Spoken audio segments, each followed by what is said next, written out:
નમસ્કાર, હું છું અલ્પાને આપ જોઈ રહ્યા છો CB24 ન્યૂઝ।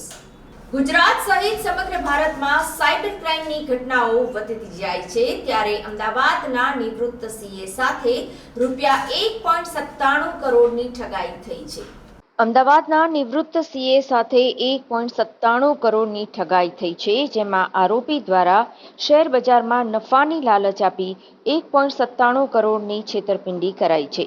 આરોપીએ ફરિયાદીને બનાવટી એપ્લિકેશન પર મોટો નફો બતાવીને છેતરપિંડી આચરી છે। પોલીસે આરોપીને શોધવા કવાયત હાથ ધરી છે। અમદાવાદ સાયબર ક્રાઇમમાં થોડા દિવસો પહેલા જીઓ માર્ટ સાથે 1 કરોડથી વધુ રૂપિયાની છેતરપિંડી થઈ હોવાની ફરિયાદ નોંધાઈ હતી, જેના આધારે સાયબર ક્રાઇમની ટીમ દ્વારા છેતરપિંડી કરનારા આરોપીઓની શોધખોળ હાથ ધરાઈ હતી, જેમાં સાયબર ક્રાઇમે અમદાવાદના મેમનગરના અમિત કારિયા અને વડોદરાના ભાવિન જીવાણી નામના આરોપીની ધરપકડ કરી છે।